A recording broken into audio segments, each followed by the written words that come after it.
This episode of the Loyal Sun Show is brought to you by Rendine Consulting.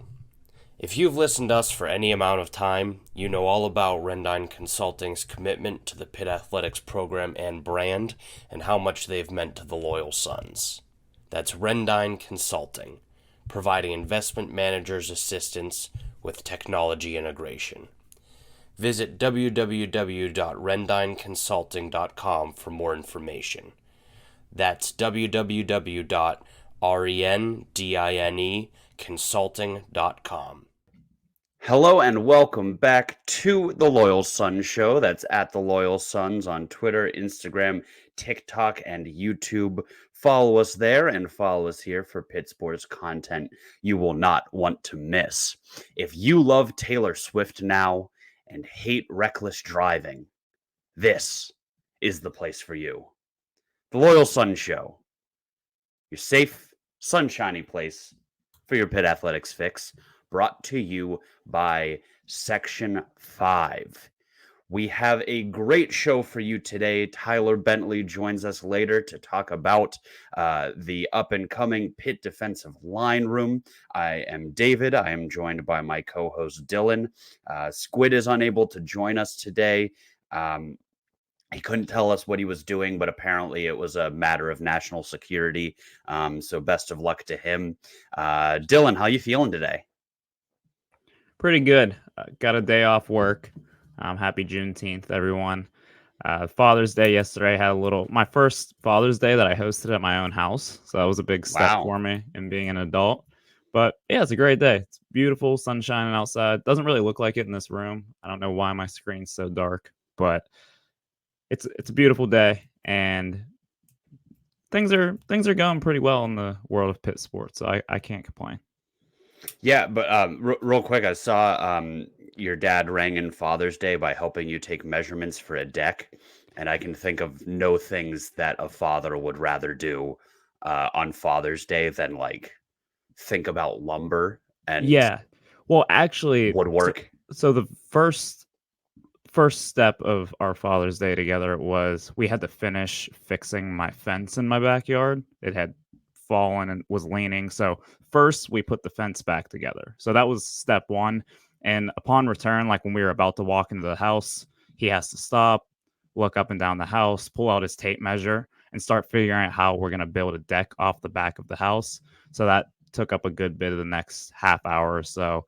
And then after dinner, we went back out and we're remeasuring to figure out how it was going to be built. So yeah, that's my dad in a nutshell. I can't imagine anything he'd rather be doing on Father's Day than eating a steak and then taking measurements for work that he can do now that he's retired.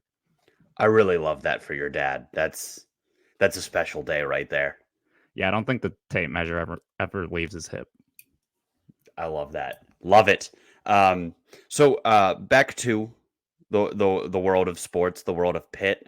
I've obviously missed the last 2 weeks because I was on vacation. I felt bad, so I started doing a lot of research. I wanted to come really prepared this episode to talk about recruitment.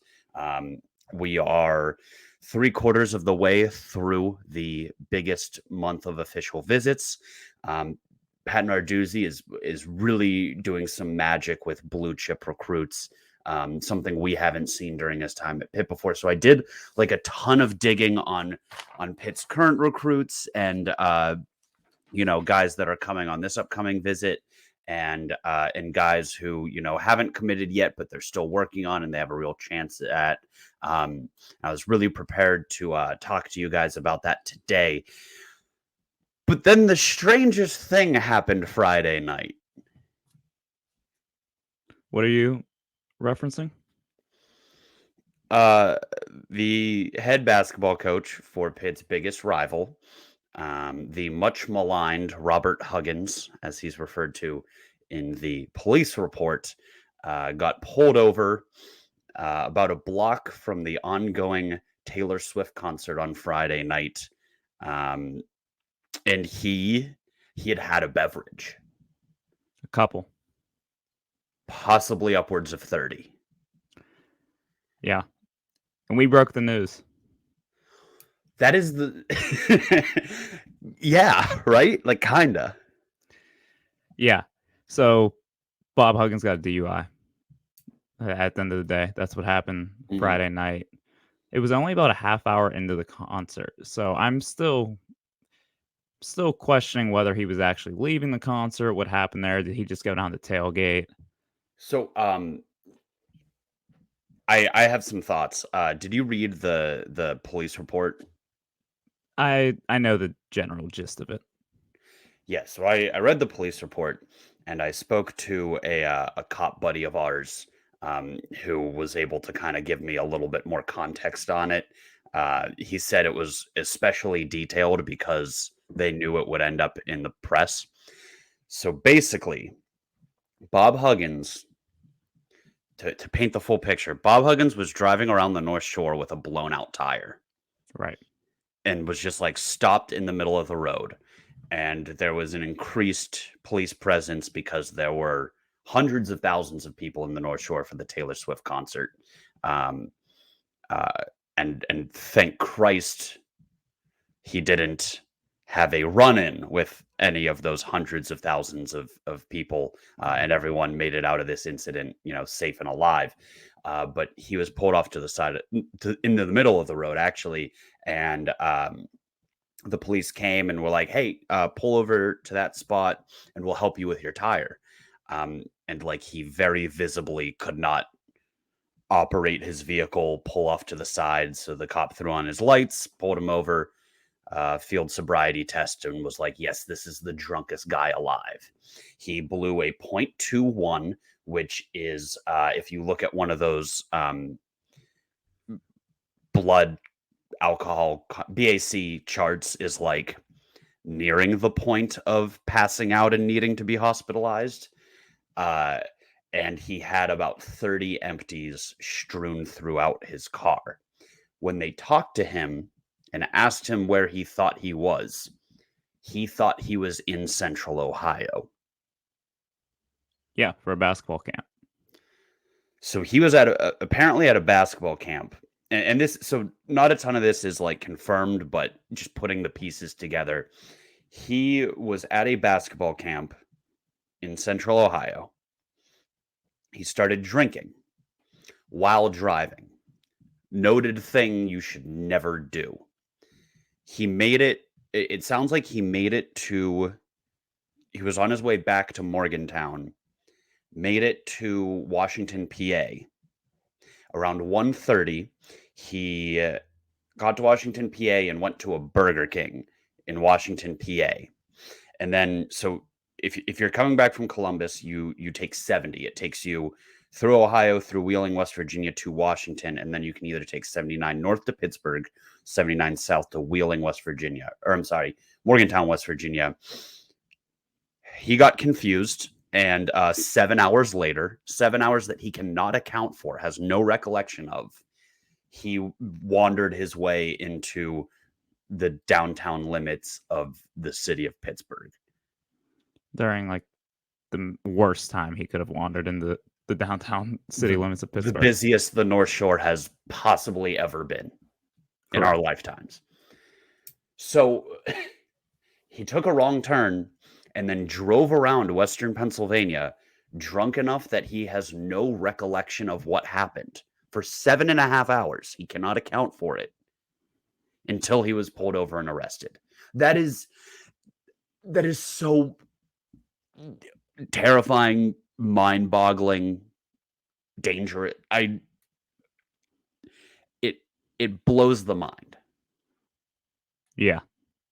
Yeah, and I think so I think first reaction admittedly was like, oh, he's leaving the Taylor Swift concert after Yeah. drinking and getting hit with a DUI. Like drunk driving, not funny, but like situationally Bob Huggins happening to him, kind of funny. And then it's like all these details come out about just how inebriated he was. And And it just gets way worse. and it got worse and worse and worse. And yeah, it's just not a good situation all around. Like you said, dangerous, scary, mind-boggling to a degree, and there was still question at the end of the day: was West Virginia going to let him go? Yeah. So We I think we all thought like this has to be it, right? But the guy called in drunk to a Cincinnati radio station and like weeks ago and used anti-Catholic and homophobic slurs, which are rarely can you knock out both of those groups at once. That's a hell of a 2-for-1 deal. And he was able to keep his job with like they cut A his pay a little 3-game bit, suspension. 3-game suspension, and said, he'd work on becoming more tolerant.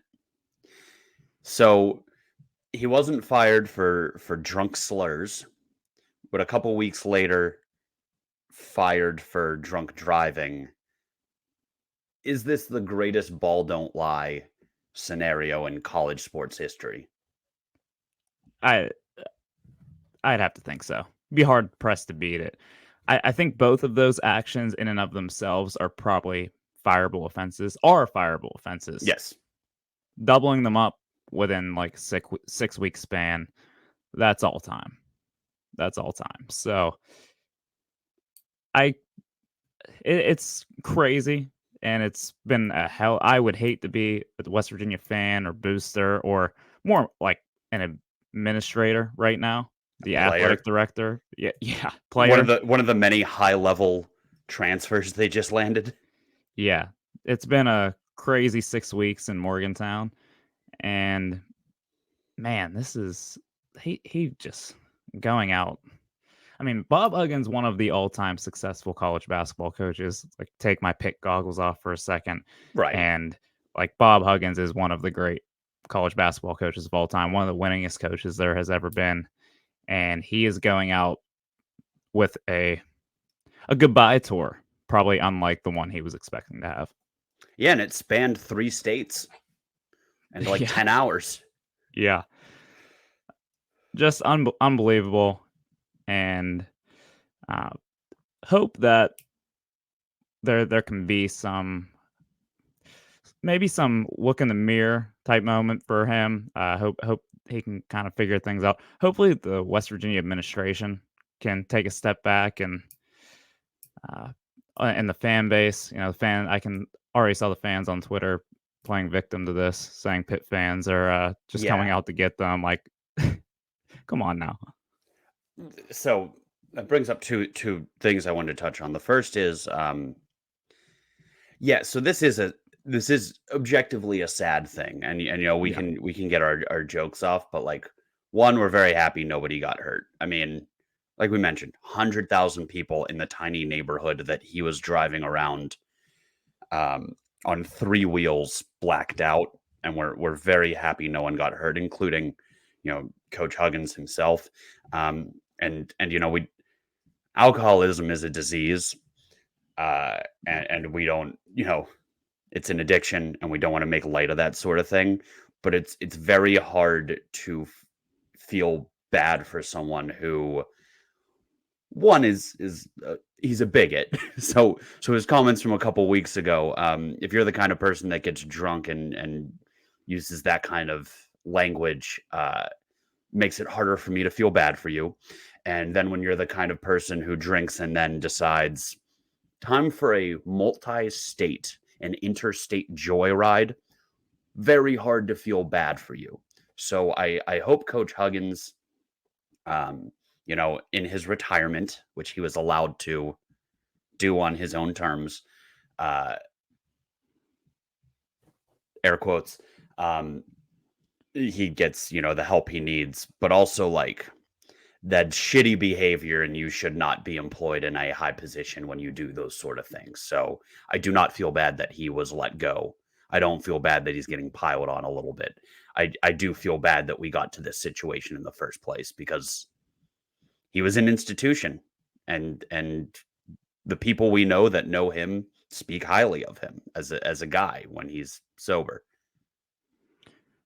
Just another reminder of college athletics and how these coaches a lot of times can be bigger than the universities themselves. Mm-hmm. Any other employee at West Virginia probably canned after those comments 6 weeks ago, but successful basketball coach, successful football coach. We'll give him a pass. But Yeah. yeah, overall, I think you summed up the situation pretty well. I think everyone has talked this situation to death. I think we can all agree. It played out. Luckily, wasn't worse than it could have been. But at the end of the day, as a Pitt sports podcast, as Pitt fans, West Virginia is out a basketball coach, so it's very interesting and Yeah. will be a very entertaining next few weeks to see how it plays out. What do you make of the West Virginia response to these events? It doesn't surprise me. Do you mean the university or like the fan base? Both. University, I do think they're in a tough spot because of the icon that is Bob Huggins and just how much people in West Virginia care about Bob Huggins. Right. Letting him retire, air quotes, under his own terms is, I honestly didn't see a huge problem with it. I think everyone can read between the lines and say, like, obviously there was a conversation, coach, do this, please, so we don't have to fire you. But they probably could have came down on him a little harder 6 weeks ago. But once again, ball don't lie. The West Virginia fan base, the message boards, there was an all-time message board geniuses that came out of this situation. A guy just saying that the drunk driving policies were draconian and just a moneymaker. It shouldn't be illegal to drive drunk. Also stating that I think the legal limit used to be 0.15, which I fact check. I don't know if that's true or not, but that it was lowered to 0.08, not out of any scientific reasoning, but because it's a moneymaker. Yeah. But Huggins blew a 0.21 and could not stand up out of his driver's seat when they pulled him over. So he did not know what state he was in. Correct. Yeah, there are plenty of reasons why whatever he blew into that breathalyzer, he shouldn't have been driving. But yeah, there have been a lot of comments like that. Once again, people speak highly of Bob Huggins, who know the man, like you said, when he's sober. But there's a lot of people coming to his defense and just like still trying to give him another chance. Like, oh, whoa, why we kick him out the door? Bob Huggins. Right. Oh, he's 69 years old. Let him like, come on now. Let's look past. But honestly, wouldn't expect too much else from that fan base.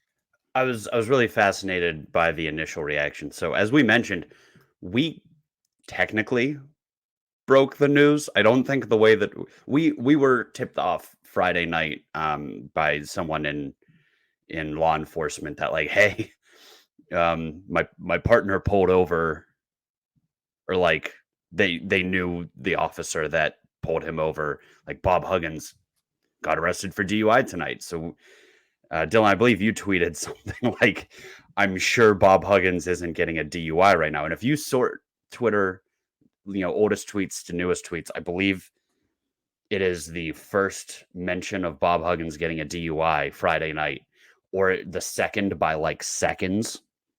I think there was maybe someone listening to a police scanner.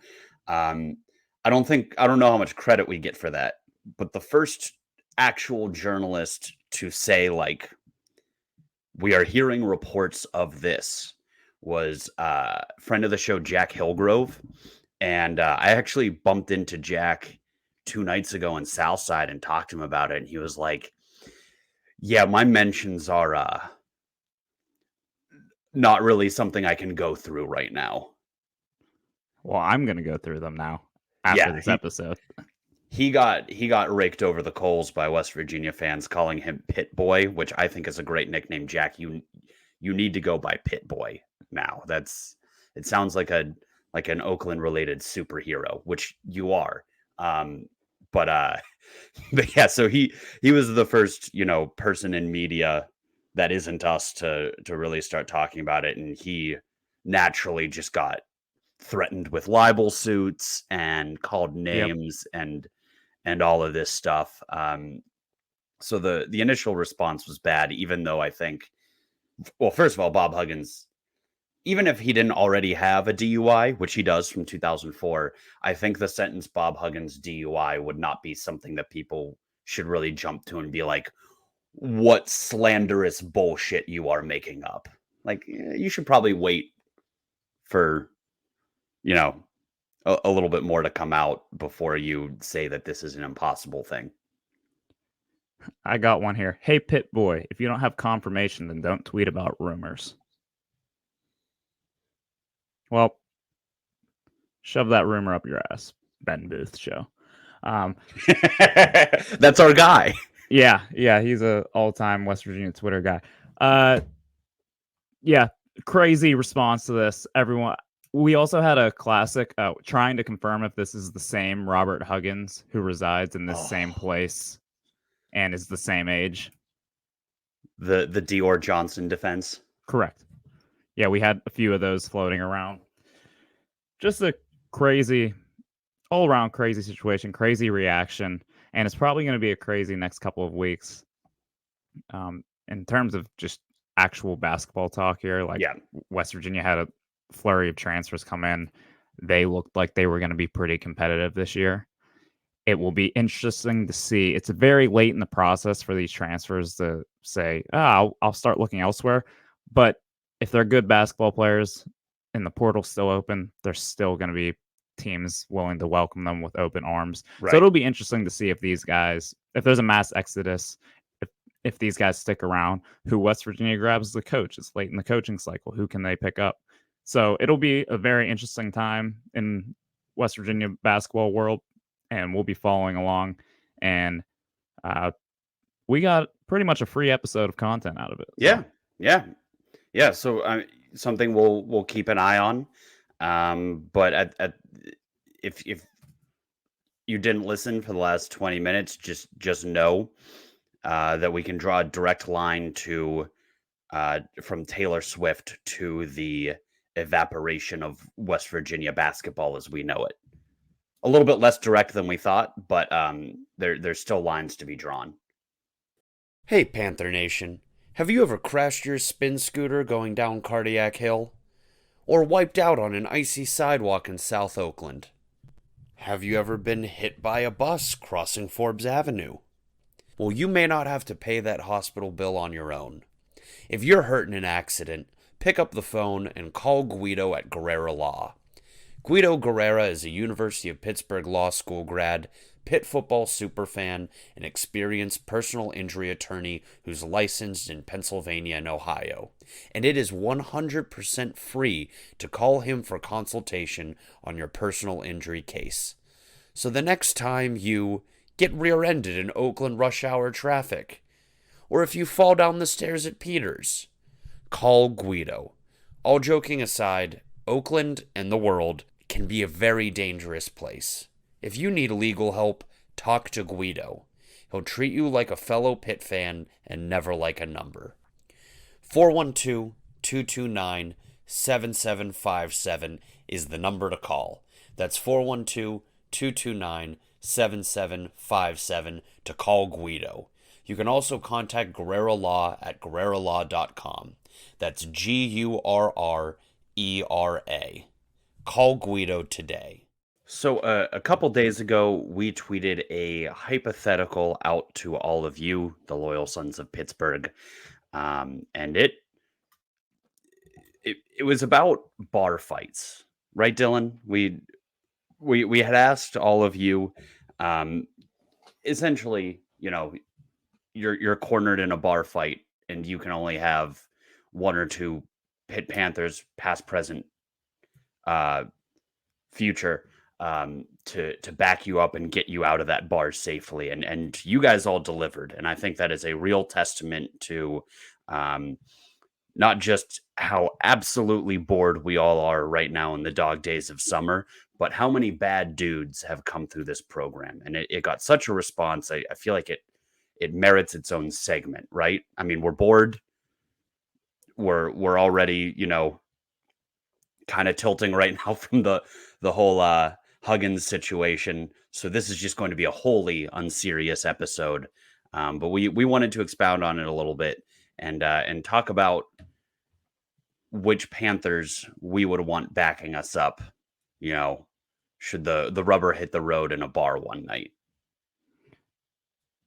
Yeah, or if a fight breaks out and you need to get outside to your Uber, not to your car to drive home, to your Uber to get home safely.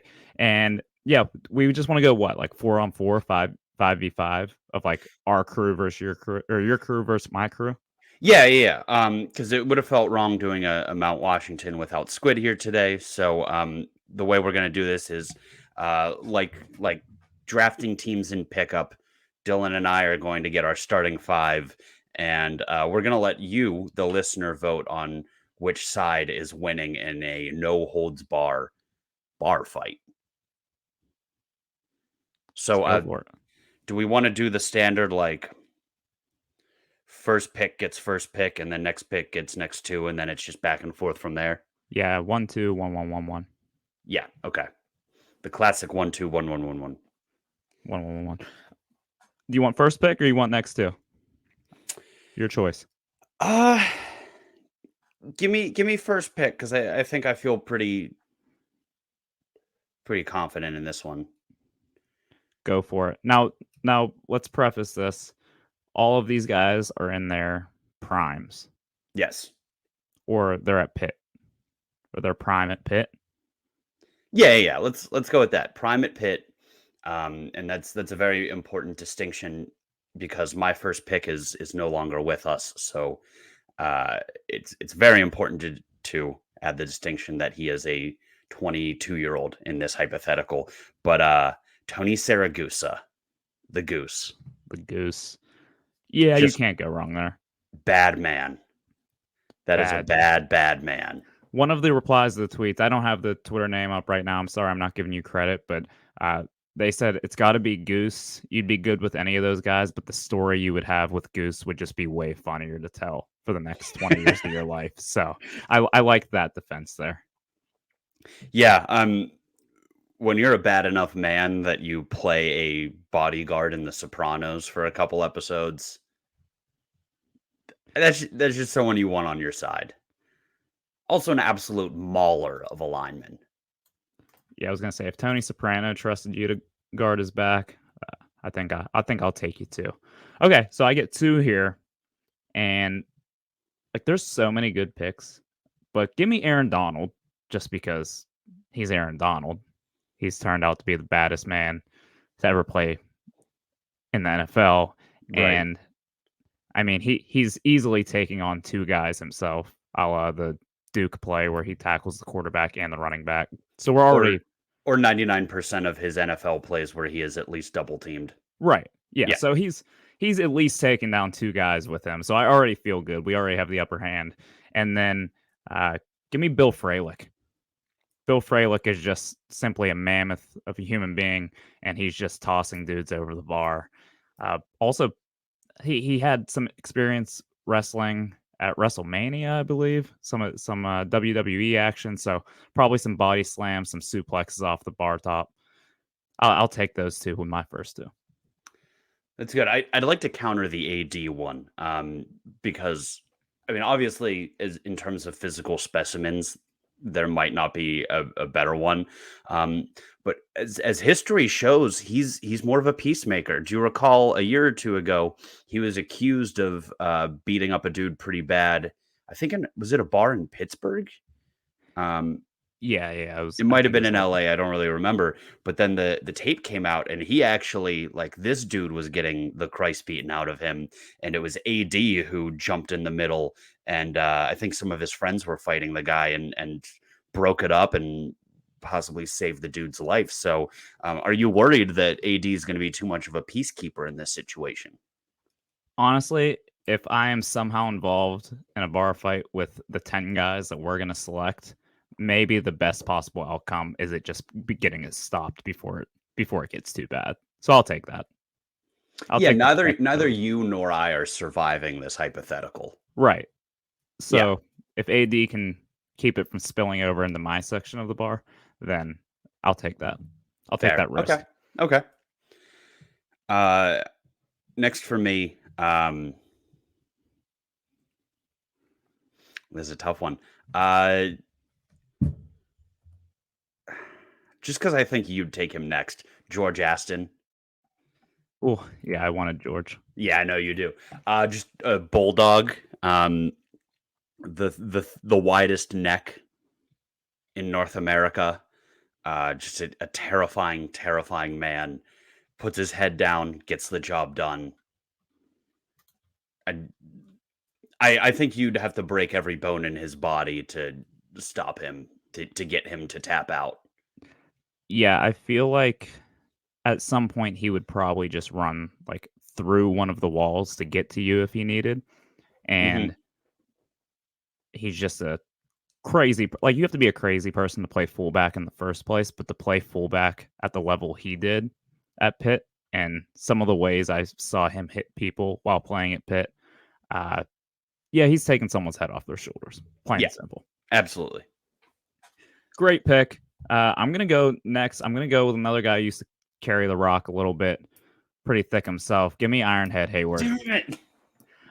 We had a good bit of replies that are just like it's Ironhead, not even close. What are you Yeah. guys thinking? Like, and I think there was also a story I've heard from his time at Pitt where he was on either a torn knee or a broken leg, and a fight broke out, and he was just fight beating someone with his crutch. Like even on one leg, he was the baddest man in the establishment.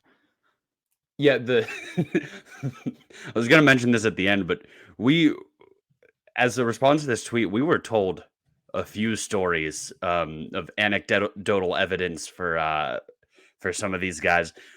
We won't share a lot of them because a lot of these guys have, like, families and jobs now. But, yeah, there are some people who played for this program who I would not mess with. Yeah, Just Ironhead leave it at Hayward that. being one of them, and who knows, his sons might show up and kick your ass afterwards. So we don't want any of that.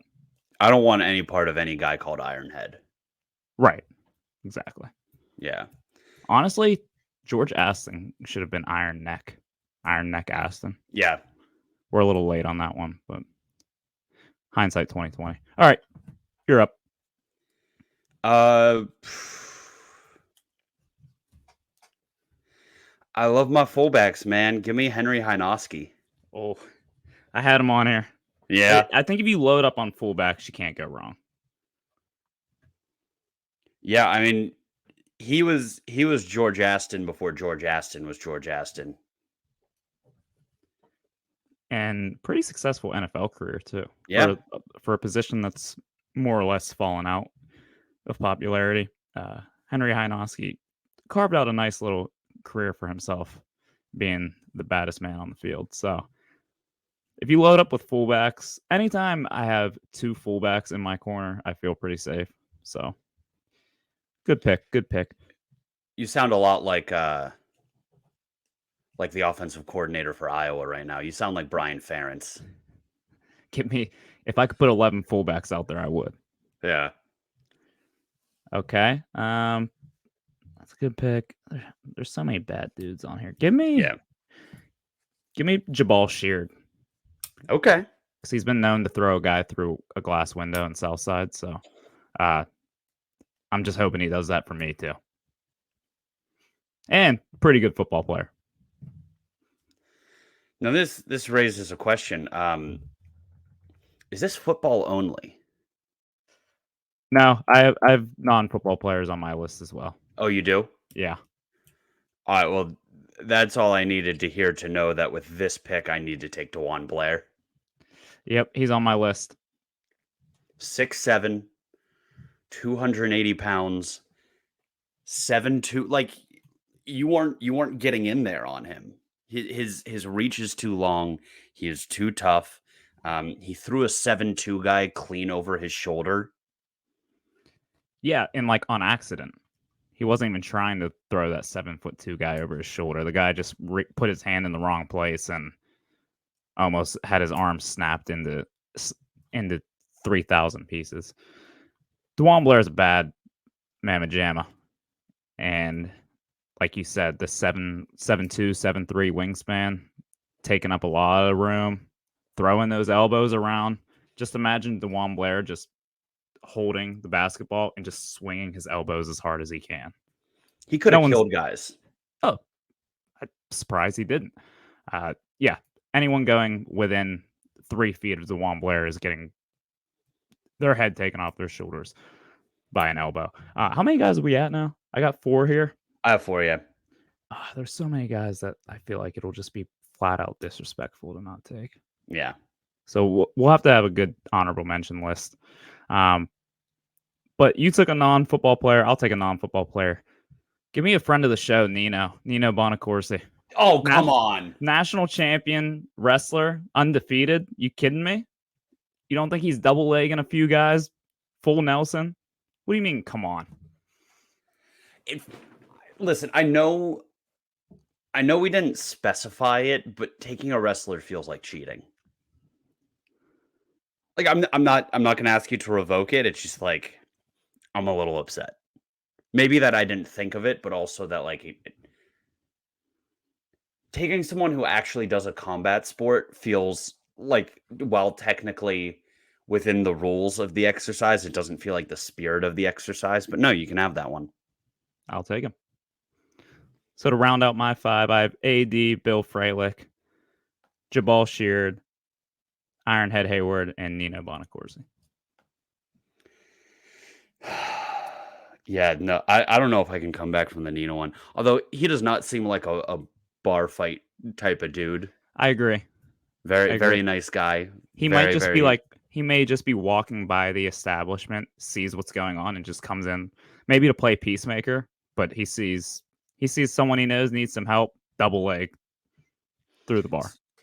See, but you have a few too many peacemakers on your team. Which means I need to go heavy into like lunatics.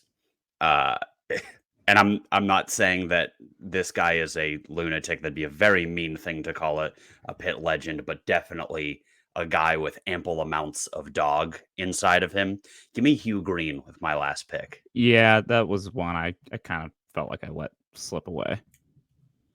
I mean, nobody came close to blocking him at any point in his Pitt career.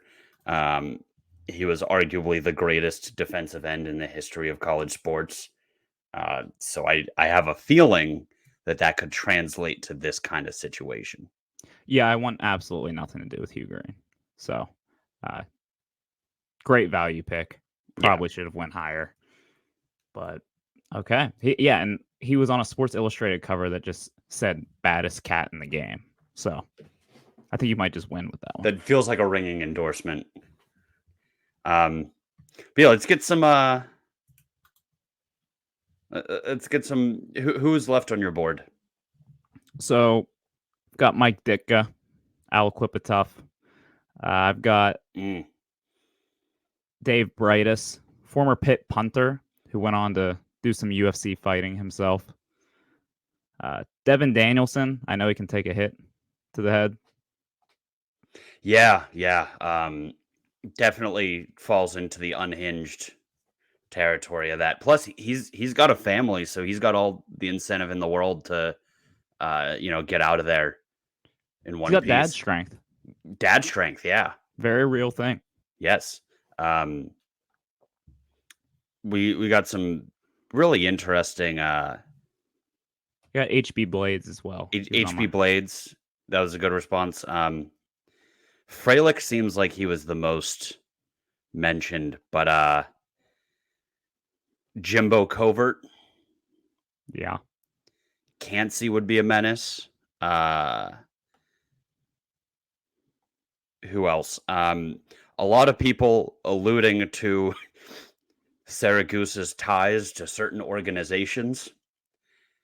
I don't know if there's any veracity to that or if he's just an Italian from like the 80s, but worth mentioning. A good one I liked was no one will see it coming, but Derek Kinder will take people out so I can escape, alluding to his massive crackback block on Revis's famous punt return in the brawl. Dennis Attia.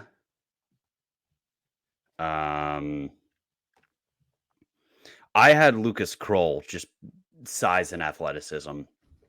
I was going to say JP Holtz. Oh, that'd be a good one. There's a lot. Some bad men have played for the University of Pittsburgh. Elijah's ice. He'll come clean someone up.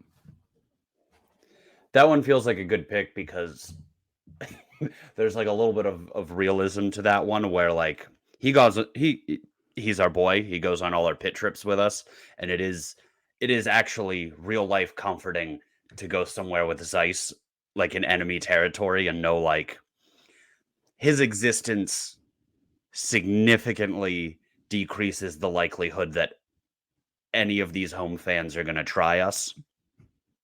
So that one feels near and dear to our hearts. So shout out Dog Soldier. I'll ride with you any day, Elijah. But yeah, so we will post this to Twitter. Let us know which side is winning this melee, and let us know who we missed. Are you or someone you know looking for work in a recession-proof industry? Are you someone that's interested in things like having health care, having a 401k, immediate PTO accrual, an employee assistance program, or referral payouts? Our newest sponsor, Haddad Accelerated Delivery, an Amazon delivery partner, is looking for safety-minded and dependable drivers to join their delivery service team. Be a part of a company that will encourage self-ownership and award bonuses based on exceptional safety and delivery efforts.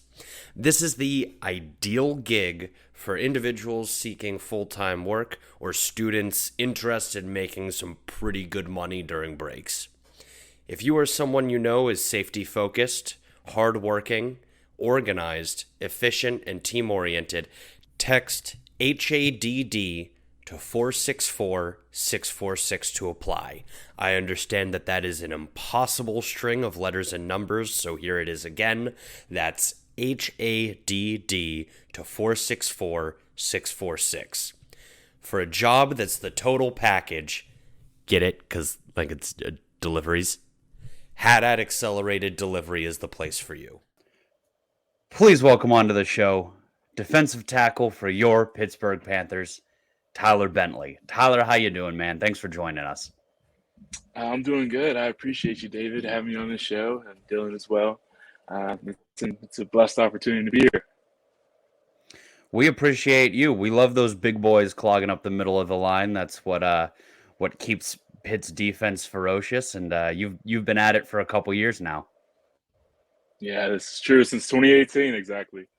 I was gonna say more than a couple. You've been around the block for a while now, man. It's so that can get us kind of right into it. Was there any chance you weren't coming back this year? Were you any chance you were gonna hang it up and maybe just move forward with the next phase of things? That was a question for me that I was really answered. Week one, I pretty much knew I was coming back. I knew it was time for me to come back for my 6th year, come back with this team again, because I knew we have something special here. I knew that week one. And with all that we accomplished winning the Sun Bowl, I just knew after that I have to come back with this unfinished business. Now, obviously, elephant in the room. Kalijah Cansey was the big star on the defensive line last year, and there's no replacing a talent like that. But how much did that factor in your decision to come back to help, fortify what is usually a strength of our team, but that we knew was losing kind of the star of the defense? Right. So that was huge. I talked to other 6-year guys as well, Devin Daniels and David Green, and we kind of all got together and like, hey man, like we could really do something special here. If we come back and we just buy into each other and we do what we can and push back into the younger guys because they're up next. So that's what we're doing now. Just trying to get an extra, pushing back into these guys. And with a guy like Kalijah in the room, man, oh my gosh. It's going to be hard to replace him, but I think with the 3 guys we got in the middle, for sure, I know we got it, and we got young guys, Sean Fitzsimmons, Elliott Donald, DeAndre Jules as well, guys that come in here and play, especially Isaiah Neal as well. Yeah, and you mentioned Devin and David in the middle there with you, all 3 6-year guys. So you got a lot of experience. How much of a role do you think you 3 take on as like leaders and mentors for those younger guys? I would say that we're the rock in the room right now. You see guys struggle on the field, going over plays, X, Y, and Z. we'll bring them aside afterwards and we'll set up a walkthrough on the cans and go through that, or we'll go through the playbook, in the meeting room afterwards. Just anything to help these young guys get a leg up in the competition, because knowledge is power. And is that something that is that guys before you did that for you? Is that something that Coach Partridge tries to instill, or is that just kind of the personalities that you three handle anyway? It's just the culture in our D-line room, man. It's just a thirsty environment for knowledge. Just guys just want to get better, getting coached by the best. Why would you not want to do extra, Guys coming in on Sundays, Mondays, days off, and we coming in and working. So what is the Chuck Partridge secret sauce that has led to this culture? Obviously, the man is doing something impeccable both in the film study room and in recruitment and every phase of, the program. What's the secret to it? The secret to me, man, is just you got to be willing to buy in on everything. And that's something I learned at a young age, you're young, you think you got it all, but you really don't have it. And as you begin to buy in, your work ethic and your talent in the D-line room just increases. And then other players start to see it. And then guys flash. And that guys like Elijah, Rashad, Pat, Haba, and Dez, they get picked, and great things happen. So we touched on this before we started talking a little bit about the recruiting that's going on. It is recruiting season here.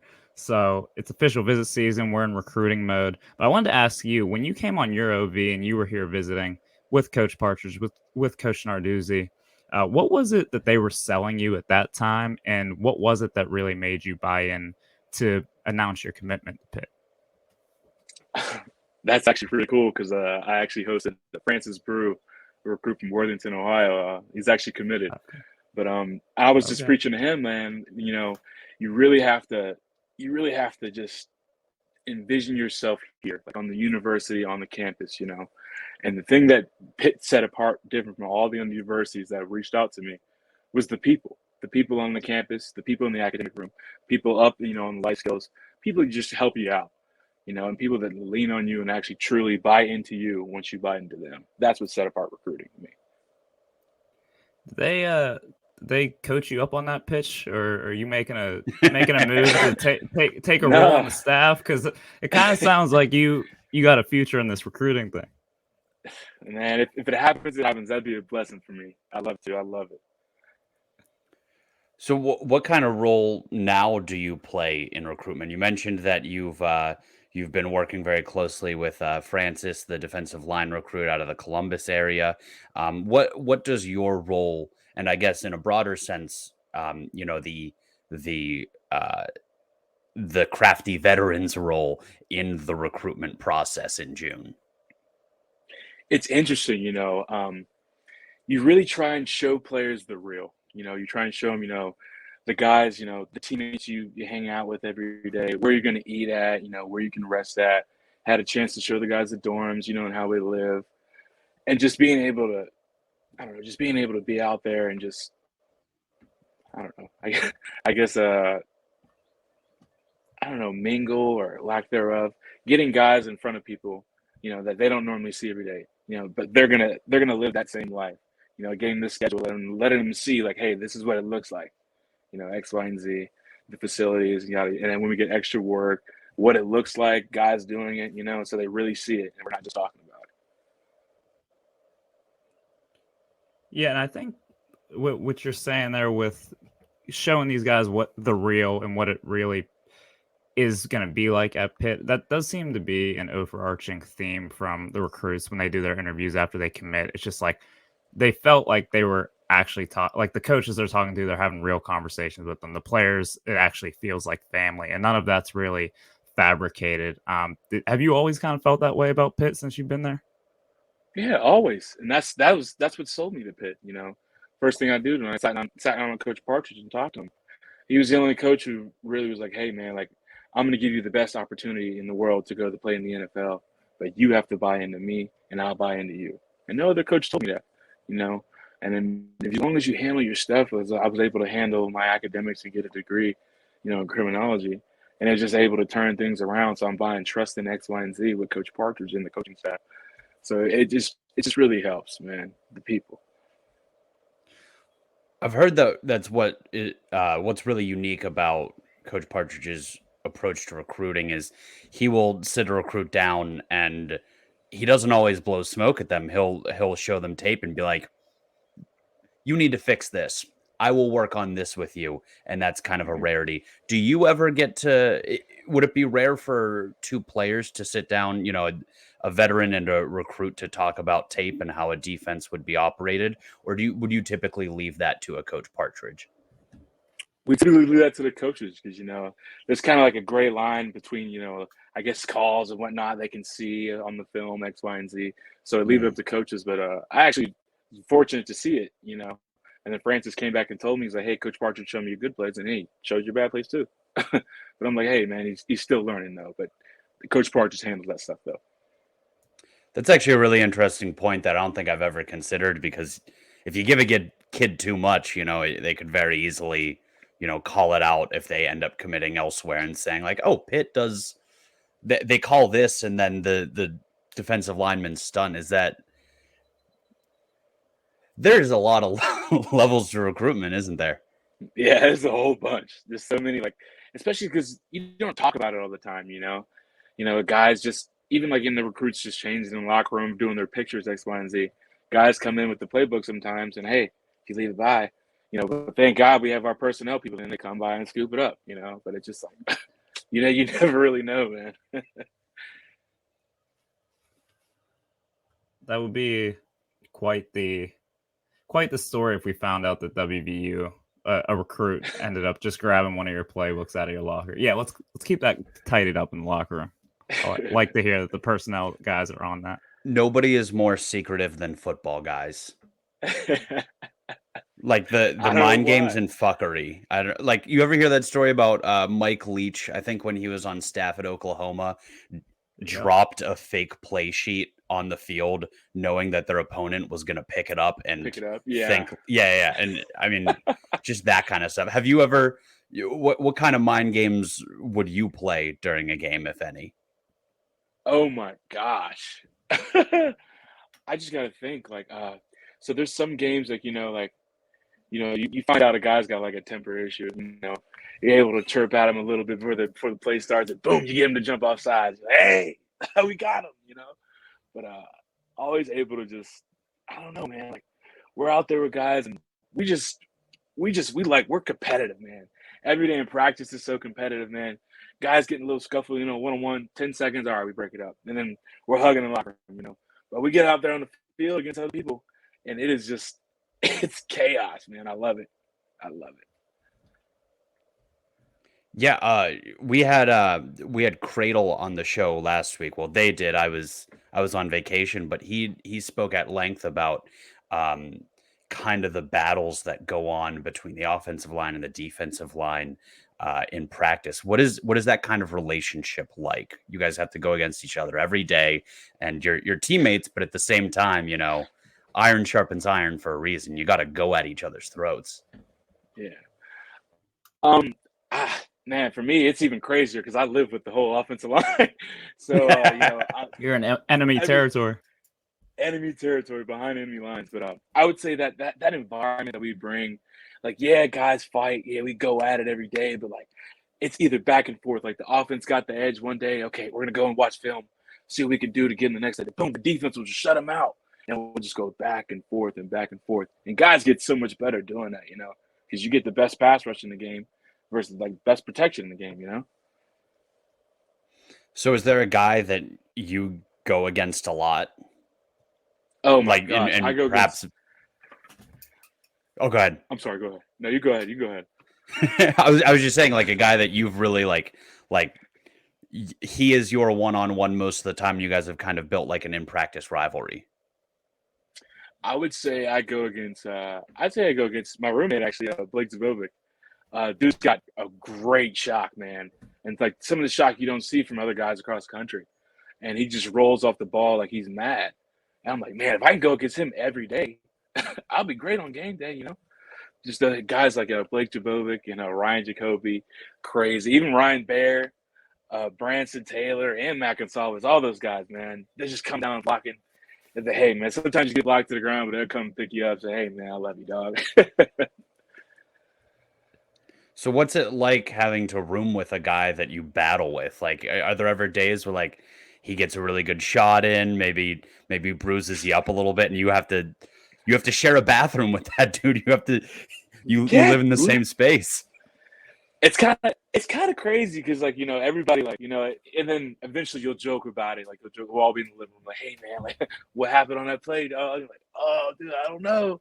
And then we're all joking, shooting the shit with each other, but it's kind of crazy, because I've gotten pancaked by Blake before, and he walked up and said, hey man, get him next time, like as I'm going to the showers. So it just depends, man. Like it's awesome. It's a great environment. Talked a little bit about that, like that iron sharpens iron aspect, and I'm sure that permeates throughout the entire team.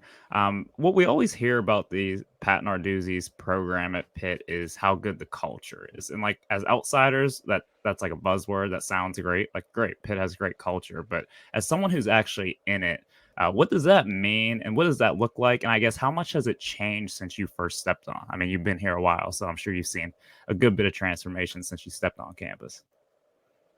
Yeah, that culture change really happened. I would say like after that 2019, like that 2019 season going into 2020. I feel like everybody really just knew like, okay, like we have the guys to do something special here. And Coach Dew's brought back into us.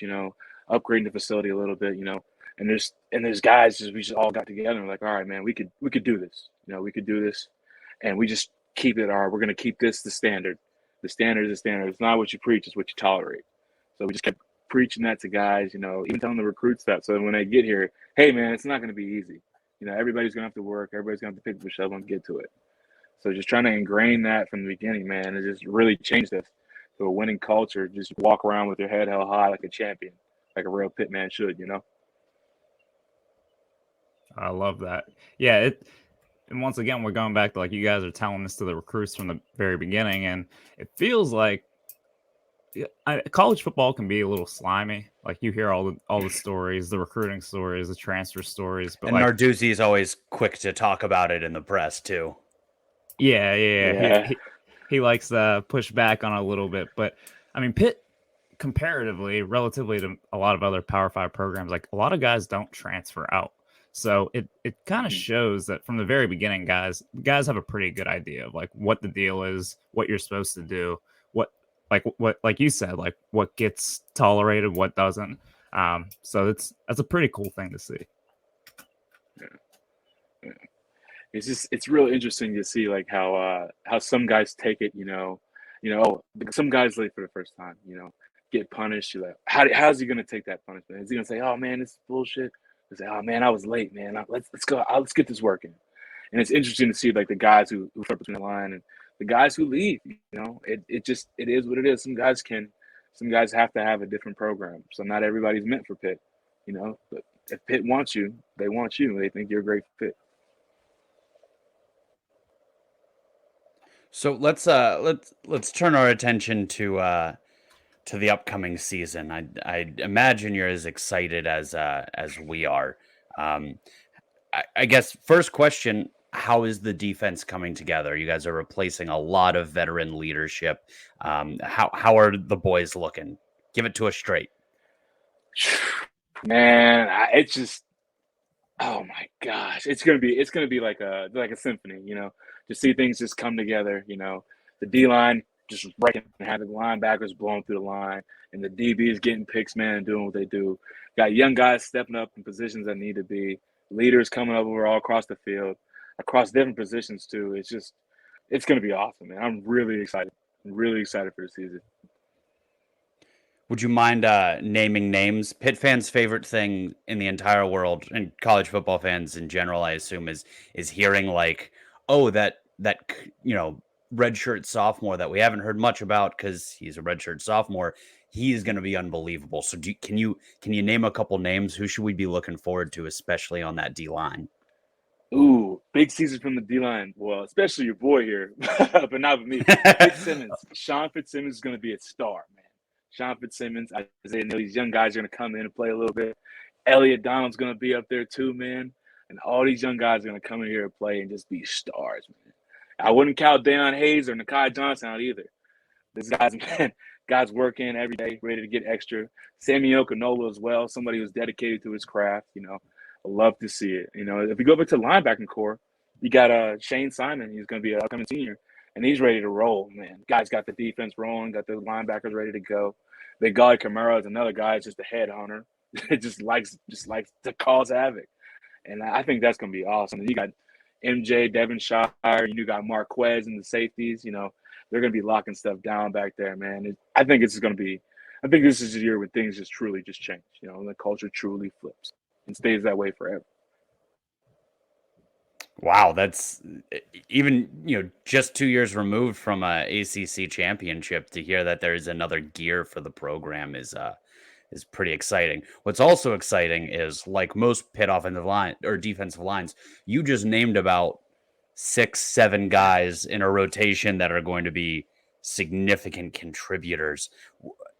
What is it like to be part of such an eclectic group that our defensive line is so capable of going, 4 deep? It's beautiful, man. Like just being able to know that I can go 5-6 plays and run my hardest, and I could be dog tired coming on the field, and I know somebody else is going to come on the field. DeAndre Jules is going to run the field, and he's going to be straight, and he's going to be cool because I know that we worked long nights on the board together working on these plays X, Y, and Z, and just being able to put that trust, that blind faith in your teammates, it's beautiful, man. And I think that's why we gel so well and why we have over the past few years. And do you think that, obviously it is on paper, like that's a big part of the success, but do you guys keep that in the back of your mind? Not only you, but is that kind of reiterated throughout the room? Like, we have a bunch of guys who can go, so don't hold anything back. Yeah. And nobody's job is safe, man. Like every day you got to go in and show that you're the dude. Because if not, Coach Partridge will move you because things aren't permanent. Everything changes. The depth chart is forever fluid. And that's something that I learned as a young kid, And that's why you got to come in every day and be the same person and work and work and work. Yeah, because you started as a defensive end out in high school, right? Right. Correct. So, it's really, really fluid whether, they want to keep you out there or they want to, get you on the squat machine and bump you down in the line. So,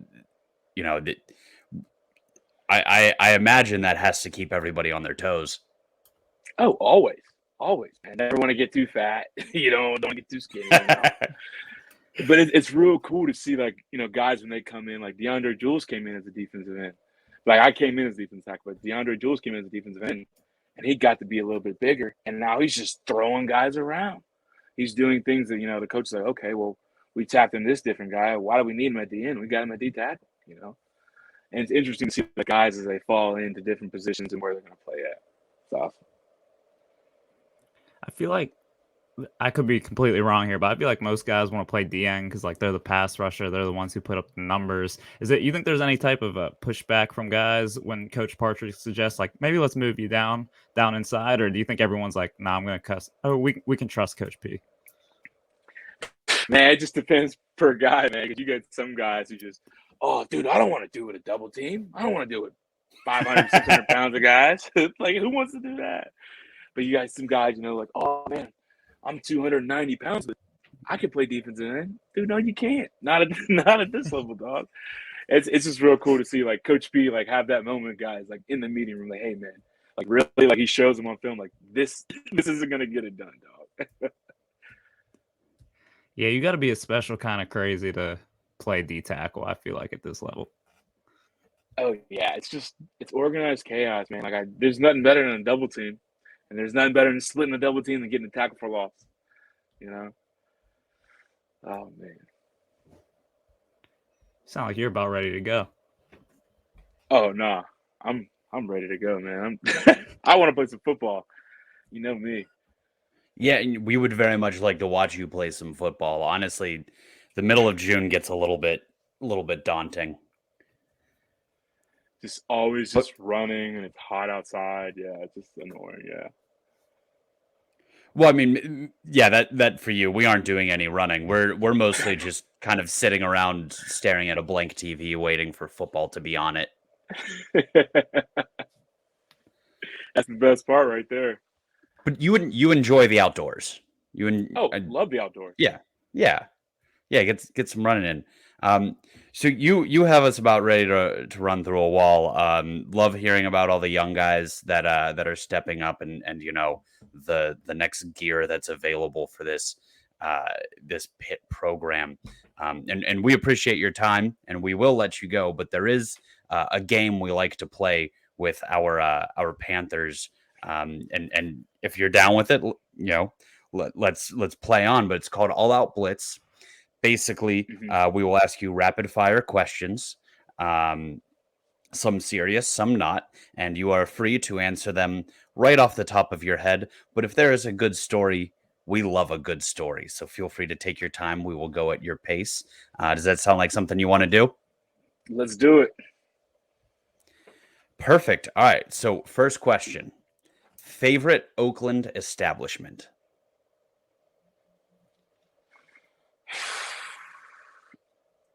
Does the O still count? Yes, we will accept the O.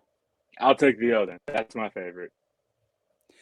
Follow-up question. How upset are you that some of the young guys that are coming in will never know what that was? They have no idea. Like, oh my gosh, the fries too. Just the big bag fries and then the hot. Oh my gosh, man. They're missing it. And I don't know why they took it away. It sucks. I know they're taking away all the old gems of Oakland. It's been a sad transformation. Next up, your favorite coach's quote. This can be from Coach Partridge, Coach Dews, anyone on the staff. The juice is worth the squeeze. From Coach Partridge. So it's just like, everything you do, every little thing you do is always it's just adding to that bigger goal. It's always worth it. It's always adding to that bucket. So every drop of juice you put in that cup, it's always going to taste that much sweeter. It's always going to be worth it. That's why. I love that. That fits in perfectly with the theme of like getting guys to buy in, convincing them that their efforts, no matter how small, no matter how minor the detail is always worth going in. I like that a lot. Dream NIL deal. Oh my gosh. Dream NIL deal. I would take I'll take a Wingstop NIL deal. That'd be awesome. Free wings, That'd be hard. Trust me. I'd be able to take my O-line roommates out too. That'd be awesome, man. That'd be good. What flavor? Oh, lemon pepper. For sure. That'd be a great one, especially because chicken wings are so expensive. Exactly. To then gain access to an unlimited supply. So as a fat boy, that's your dream. That's how you get moved from defensive end to defensive tackle. Exactly. I love it. What's your favorite road venue you've played in college? Oh, nothing's better than Rocky Top, Tennessee. That was probably the best. That stadium, man. Oh my gosh, the cowbells. It's just so loud. You're good, old Rocky Top. And you see Kenny Pickett just launch a 60-yard bomb and for touchdown. You're like, there's nothing better than that, man. Yeah, we were there for that one. That was an unbelievable college football experience. Oh my gosh, man. I don't know how anybody couldn't want to do it, man. That is the best feeling in the world, coming out of the tunnel and everybody's just screaming at you, man. Yeah, we've asked a handful of guys, and Neyland gets named pretty much every time. That was a special place for a football game, especially when you leave a winner. Yeah. What is your favorite uniform combination? I'm a big fan of the blue on blue, man. I don't know what it is. I'd look like a big old blueberry out there, but it's awesome. I don't know. I just feel I just feel like I got the swag. I got the sauce when I got that blue on, It's a very clean look. Very clean. Who are we talking about trying to convince Pitt to do a blue helmet with the all blue? Was that That wasn't Dayon, was it? It might have been Dayon. I want to say it was Dayon. Yeah, we'd be real big fans of that. But I mean, it must be sweet getting ready before every game on Saturday, knowing you're about to step out in the cleanest uniforms in college football. Yeah, man. There's nothing better in the world. Nothing better. Who's on your pregame playlist? Pre-game playlist. Let's see. I got Meek Mill on there. You know, I get that Dreams and Nightmares in. Then I got some Lil Wayne on there, the Carter Five. Then I got some let's see. I got some Rio the Young OG, another Michigan rapper, you know. I got some pretty good hits out there, but I asked the guys in the locker room, really, like, I hear the stuff they play. I'm like, dude, what's that song, man? Like, that's a great song. And I downloaded it, like, all right, man, I'll add it to the playlist. What has been your favorite moment at Pitt, both on the field and off? Well, let's see. My favorite moment had to be when the confetti was flying down. I guess you could consider that on the field, right? And then I would have to say, What an ACC championship. Yeah, it counts. yeah. And then I'd have to say my sophomore year, I did a belly flop in our Doozy's pool. It was crazy, man. It hurt so bad, but that was pretty cool. That was pretty cool. Probably displaced a lot of water. Yeah, got it everywhere. Do you guys have like a yearly pool party at Dooze's? Yeah, it was supposed to be Friday, but it's gonna rain, so we got it on Monday. It's a great team building exercise. Oh, we go paintballing too. Who's the best paintballer on the team? Or better yet, who are you going after first? I might have to go after Blake. I'm not gonna lie. Oh, but best paintballer? Oh my gosh. Let's see. Bengali was pretty good at paintball, man. That dude, he was sliding and stuff like it was Warzone, man. He's pretty good, man. That's real fun. That's probably the best team activity we have. I'm not gonna lie, I kind of seized up a little bit when you said he was sliding all over the place because I'm just imagining our star linebacker like pulling a hammy or something playing paintball. Narduzzi would make sure nobody ever found out that's what happened, but like that'd be brutal. Almost as brutal as Danielson very nearly giving himself a concussion with his own helmet. Hey, that was another confusing moment, man. I didn't know what was happening. Because I ran off the field with him, and I just turned and saw him. I was like, "Oh, what the hell?" He just turned the patch in his head, and after the game, he was trending. We were up 3 scores. Yeah, I didn't even know what he was mad about. Oh, that was a great Do you know what one. he's mad about yet? Did you ever get the story of what made him so mad? He kept trying to explain how the call that he got wasn't the right call that he ran on the field, but it didn't matter. Like it didn't. We were going to win the game, so I don't know what you were upset. Love the intensity, though. You know, I mean, you can't ask for anything more. when you're playing in Coral Gables, you got to run Miami into the ground. You have to. I hate Miami. Hate him. Not a fan. Yeah. Well, Tyler, we are just as excited as you are for this upcoming season. Thank you for taking the time away from your preparations to give us a couple minutes. Best of luck this season, and hail to Pitt. Hail to Pitt. Thank you, guys. Have a good one. You too. Take care. See ya.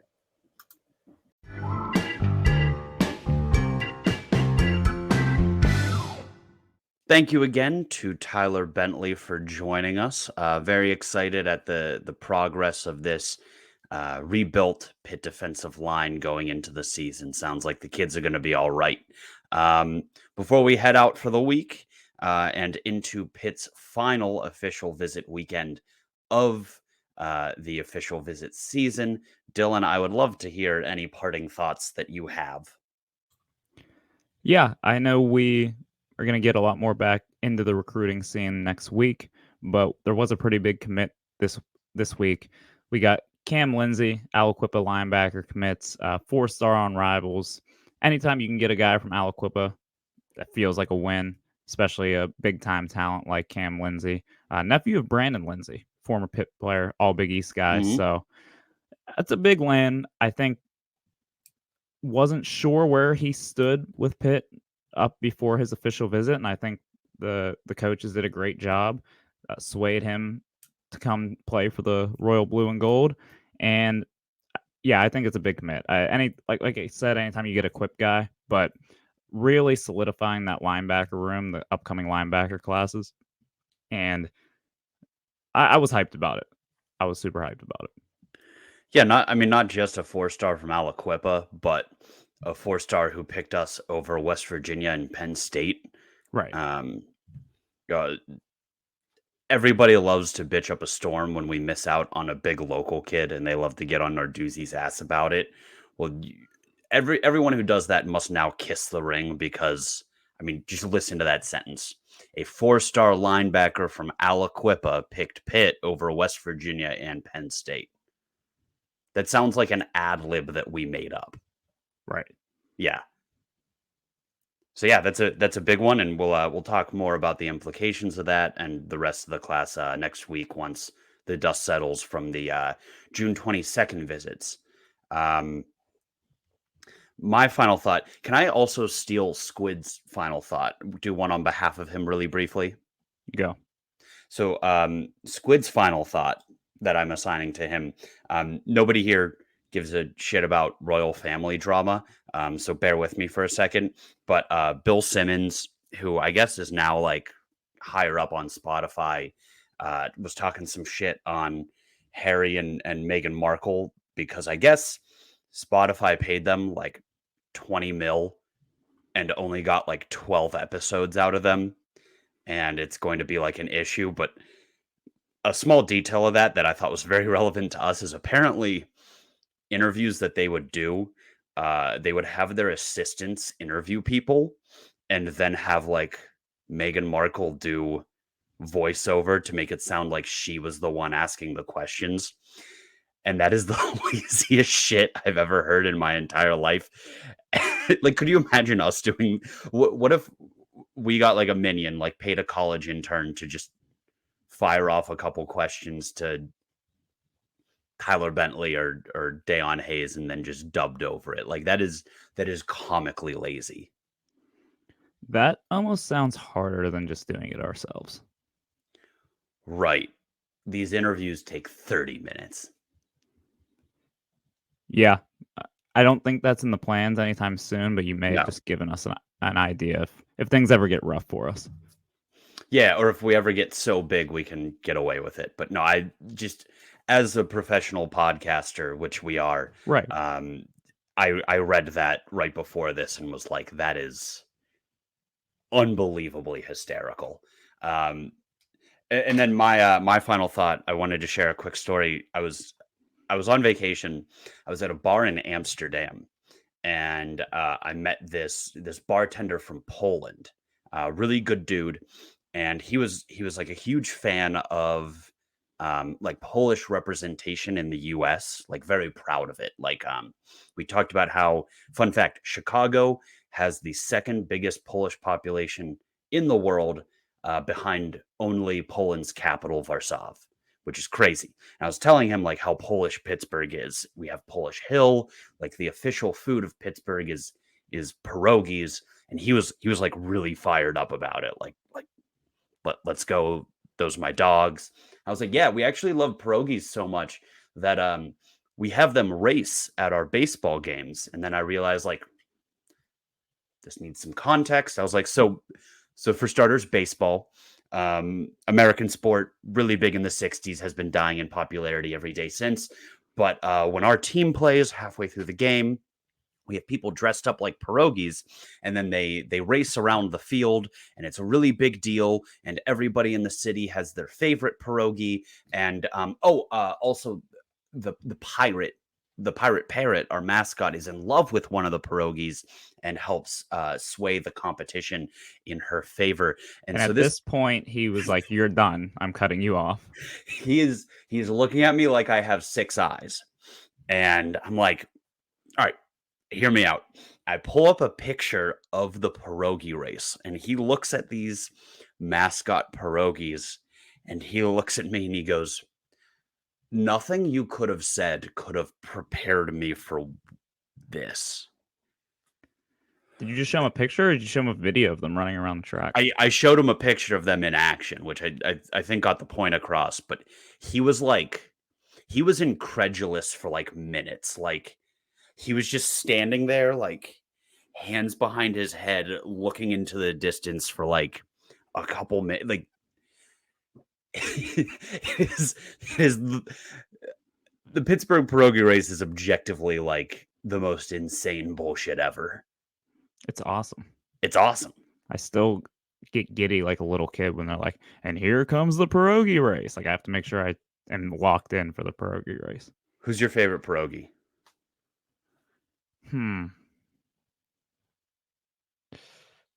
Honestly, there's a certain pierogi that they just don't let win. Like he hasn't won in like over a year. Is it Saul? Sauerkraut Saul? I mean, he's the mean one. You can tell by the angry eyebrows. No. Yeah, I'm not gonna lie, I don't have that much of an allegiance towards any one pierogi, but if they start maybe taking some action on these races, I think that could sweeten the pot a little bit. Very degenerate of you, but I can appreciate it. Yeah. I'm a big Oliver Onion guy. Okay. He's got the glasses, which makes him an underdog logically. So he's always been my guy ever since I was a little kid. Who did Randall Simon just like take his head off? Oh wait, no, that was one of the Milwaukee sausages. Oh, right. Did you tell the guy about the Milwaukee sausage races?